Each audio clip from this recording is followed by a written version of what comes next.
2017 നടി ആക്രമിക്കപ്പെട്ടതിന് ശേഷം നിരവധിയായ വിഷയങ്ങൾ ചർച്ച ചെയ്യപ്പെട്ട ഒരു കേസ് കൂടിയായിരുന്നു അത്. ആ കേസിലാണ് വിധി വന്നത്. ആ വിധി പ്രസ്താവത്തിന്റെ വിശദാംശങ്ങൾ പരിശോധിക്കുമ്പോഴാണ് അന്ന് ചർച്ച ചെയ്യപ്പെട്ട പല വിഷയങ്ങളിന്മേലും എന്തൊക്കെ വാദങ്ങളും പ്രതിവാദങ്ങളുമാണ് നടന്നത്, പിന്നീട് ആ വിഷയങ്ങളിൽ കോടതി എന്ത് തീരുമാനം ആയിരുന്നു കൈക്കൊണ്ടത്. അതിലൊരു പ്രധാനപ്പെട്ട വിഷയം തന്നെയായിരുന്നു ഈ വ്യാജ വാട്സപ്പ് ഗ്രൂപ്പ്. ദിലീപിനെ പൂട്ടണം എന്ന തരത്തിൽ ഒരു ഗ്രൂപ്പ് ഉണ്ടായി എന്നും ആ ഗ്രൂപ്പിൽ ദിലീപിനോട് വിരോധമുള്ള ആളുകൾ ആണ് അംഗങ്ങളായിരുന്നത്. അതിൽ സിനിമാ താരങ്ങൾ, സിനിമാ മേഖലയിൽ പ്രവർത്തിക്കുന്നവർ, ചില ആക്ടിവിസ്റ്റുകൾ, പോലീസിൽ നിന്ന് ഉള്ളവർ ഉൾപ്പെടെ അംഗങ്ങളായിരുന്നു എന്നതുമൊക്കെയാണ് വിവരങ്ങൾ. ഇത് ദിലീപിന് വേണ്ടി തന്നെ ദിലീപിൻ്റെ ആളുകൾ ക്രിയേറ്റ് ചെയ്ത ഒന്നായിരുന്നു എന്ന വാദവുമൊക്കെ നിലനിൽക്കുന്നുണ്ട്. നമുക്കറിയാം, ഇപ്പോഴും ഈ കേസിൽ വിധി വന്നതിന് ശേഷവും ദിലീപിനെ പിന്തുണയ്ക്കുന്നവരും ദിലീപിനെ എതിർക്കുന്നവരുമായ ഒരു വിഭാഗം ആളുകളുണ്ട്. അത്തരം വാദപ്രതിവാദങ്ങൾ അവിടെ തുടരട്ടെ. പക്ഷേ കോടതിയെ സംബന്ധിച്ചിടത്തോളം ഏതെങ്കിലും ഒരു വാദം അംഗീകരിക്കണമെങ്കിൽ അതിന് തെളിവുകൾ വേണം. ഒപ്പം അന്വേഷണ സംഘം ഇതുമായി ബന്ധപ്പെട്ട് കൃത്യമായ വിവരങ്ങൾ കോടതിക്ക് മുന്നിൽ പ്രസന്റ് ചെയ്യുകയും വേണം. അപ്പോൾ പിന്നെ ആജ്ഞ ഈ സൂചിപ്പിക്കുന്ന പോലെ ഈ ഗ്രൂപ്പ് ഇങ്ങനെയാകാം എന്നത് സ്വാഭാവികമായും ഉണ്ടാകുന്ന ഒരു സംശയമാണ്. കാരണം ദിലീപ് പ്രതിഭാഗത്ത് നിൽക്കുകയാണ്. സിനിമാ മേഖലയിൽ തന്നെ ദിലീപിനോട് വിരോധമുള്ള ആളുകൾ ഉണ്ടായിരുന്നുവെന്നും അവരാണ് ഈ ഗൂഢാലോചനാവാദത്തിന് പിന്നിൽ എന്നുമൊക്കെയുള്ള മട്ടിൽ ഒരു ഇരവാദത്തിന് വേണ്ടി ക്രിയേറ്റ് ചെയ്യപ്പെടാം. ആ സാധ്യത നമുക്ക് തള്ളിക്കളയാനാകില്ല. അത് കോടതിക്കും ബോധ്യപ്പെടേണ്ടതാണല്ലോ അത്തരം സാധ്യതകളൊക്കെ. ആ സാധ്യതകളെ എങ്ങനെയാണ് കോടതി തള്ളിക്കളഞ്ഞത്? എന്തുകൊണ്ടാണ് കോടതി അതിനെ തള്ളിക്കളഞ്ഞത്?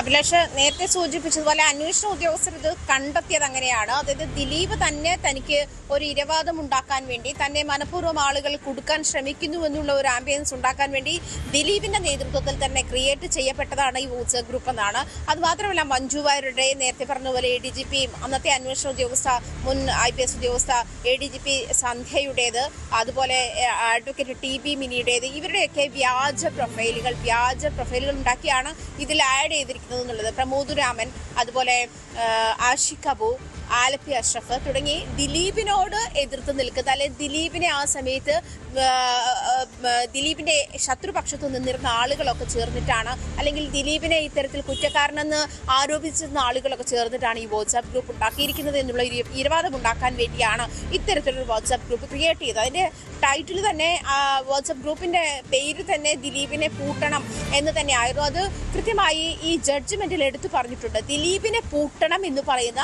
ഒരു വാട്സ്ആപ്പ് ഗ്രൂപ്പിന്റെ സ്ക്രീൻഷോട്ട് ദിലീപിന്റെ സഹോദരൻ അനൂപിന്റെ ഫോണിൽ നിന്നും ഫോറൻസിക് സംഘത്തിനെ കണ്ടെത്താനായിട്ടുണ്ട്.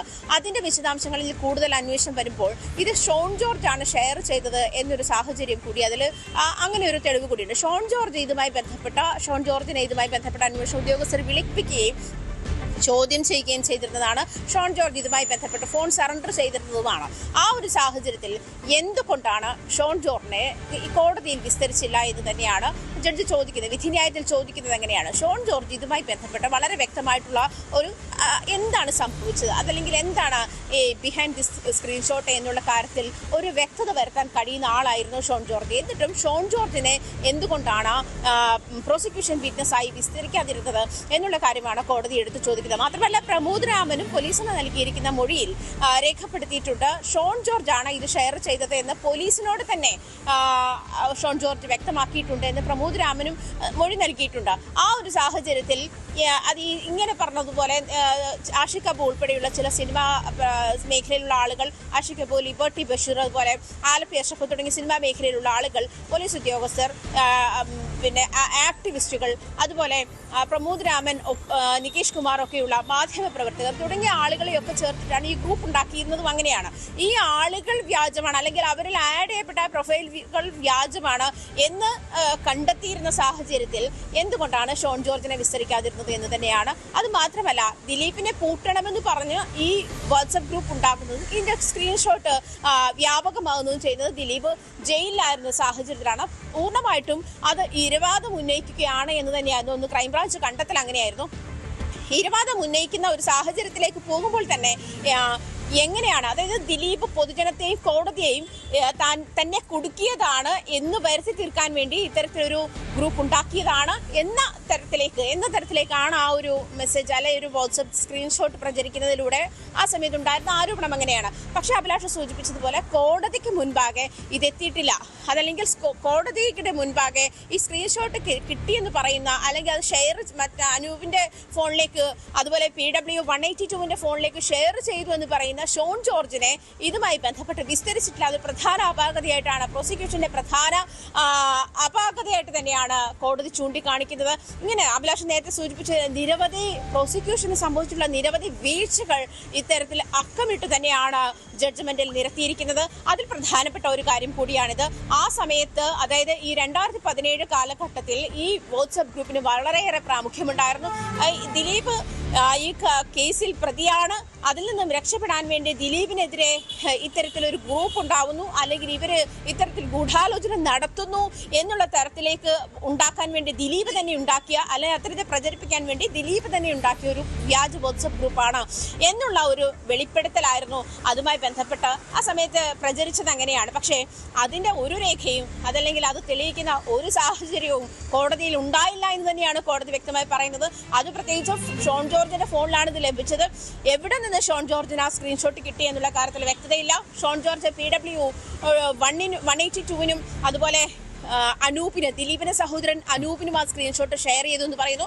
ദിലീപിന്റെ സഹോദരൻ അനൂപിന്റെ ഫോണിൽ ലളിതമായി പറഞ്ഞാൽ സ്വാഭാവികമായും ഒരു വ്യാജ വാട്സപ്പ് ഗ്രൂപ്പ് ആണെങ്കിൽ അങ്ങനെ ഒരു ഗ്രൂപ്പ് എവിടെയാണ് ക്രിയേറ്റ് ചെയ്യപ്പെട്ടത്, ആരാണ് ഇതിന് പിന്നിൽ ക്രിയേറ്റ് ചെയ്ത ആൾ ആരാണ്, അല്ലെങ്കിൽ എവിടെ നിന്നാണ് ഇത് ഷെയർ ചെയ്യപ്പെട്ടത്. നമുക്കറിയാമല്ലോ ഇപ്പോൾ കേരളത്തിൽ തന്നെ എന്തെല്ലാം സ്ക്രീൻഷോട്ട് വിവാദങ്ങൾ, കാഫിർ ഷോട്ട് പോലെയൊക്കെ രാഷ്ട്രീയത്തിൽ ചർച്ച ചെയ്യപ്പെട്ട നിരവധിയായ വിവരങ്ങൾ ഉണ്ട്. അതിൽ പോലും ചില ആളുകളെയൊക്കെ അറസ്റ്റ് ചെയ്ത സംഭവമൊക്കെ നമുക്ക് അറിയാം, ഈ വടകര തെരഞ്ഞെടുപ്പുമൊക്കെയായി ബന്ധപ്പെട്ട്. അപ്പോൾ നമ്മുടെ സൈബർ സംവിധാനങ്ങൾക്ക് അങ്ങനെ ഒരു വ്യാജ പ്രൊഫൈൽ ക്രിയേറ്റ് ചെയ്യപ്പെട്ടിട്ടുണ്ട് എങ്കിൽ അത് കണ്ടെത്തുക എന്നത് അത്ര പ്രയാസകരമാണ് എന്ന് പറയാൻ സാധിക്കില്ല. അതല്ല ഇനിയിപ്പോൾ വിദേശത്തൊക്കെ ഇരുന്നാണിത് ക്രിയേറ്റ് ചെയ്തത് എങ്കിൽ അങ്ങനെയെങ്കിലുമുള്ള ഒരു കണ്ടെത്തലിലേക്കൊക്കെ പോകാമല്ലോ. അപ്പോൾ അതിലേക്ക് പോലും പോയില്ല എന്നാണ് ഈ വിധി പ്രസ്താവത്തിൽ നിന്ന് നമുക്ക് വായിച്ചെടുക്കാൻ പറ്റുന്നത്.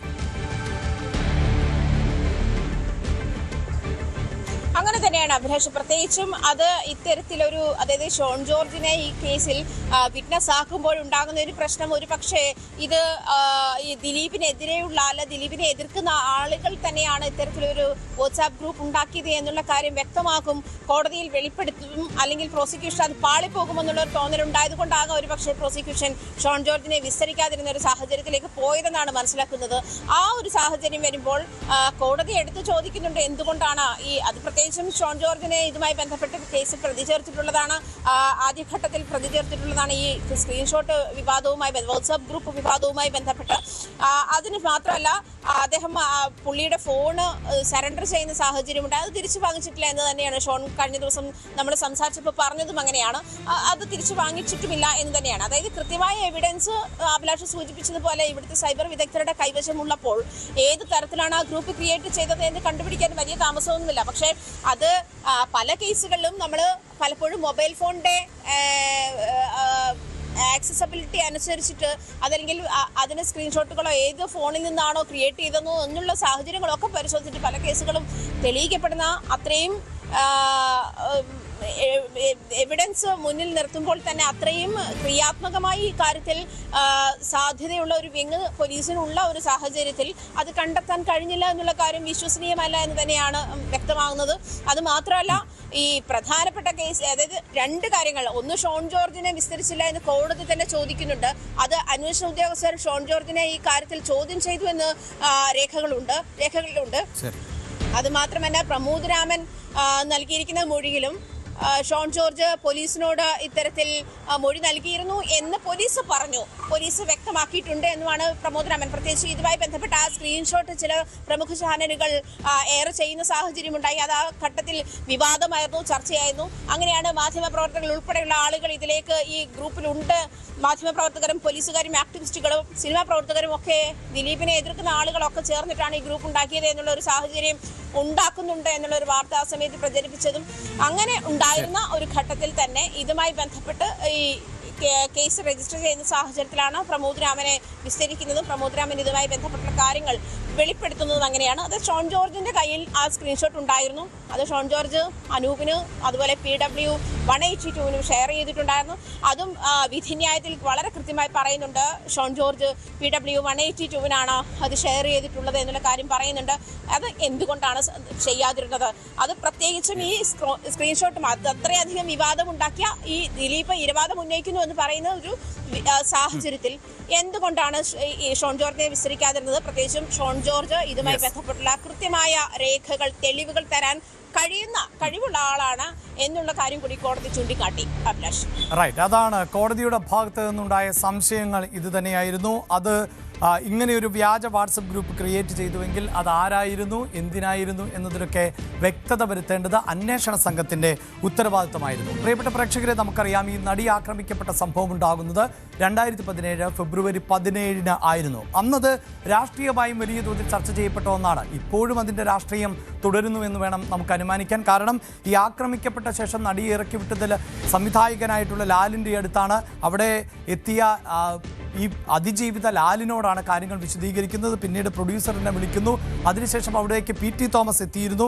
അങ്ങനെയാണ് ഈ കേസ് ബലപ്പെട്ടത് എന്ന വാദം ഉയർന്നിരുന്നു. അതേസമയം അതിനു മുമ്പ് തന്നെ PT തോമസ് എത്തുന്നതിന് മുമ്പ് തന്നെ താൻ പോലീസിനെ ബന്ധപ്പെട്ടിരുന്നുവെന്ന് ഇപ്പോൾ ലാൽ തന്നെ പറയുന്ന സാഹചര്യമുണ്ടാകുന്നു. ലാൽ നേരത്തെ പറഞ്ഞ പ്രതികരണങ്ങൾ, ഇപ്പോൾ പറഞ്ഞ പ്രതികരണങ്ങൾ, അതിലൊക്കെ ചില വ്യത്യാസങ്ങളുമുണ്ട്. അതെന്തും ആയിക്കൊള്ളട്ടെ, ഇപ്പോഴും ഈ 2017 നടി ആക്രമിക്കപ്പെട്ട സംഭവത്തിൽ 8 വർഷങ്ങൾക്ക് ശേഷം വിചാരണ കോടതി വിധി പറയുമ്പോഴും അതിന് ഒരു രാഷ്ട്രീയമുണ്ട് എന്നത് തന്നെയാണ് എടുത്തു പറയേണ്ടത്.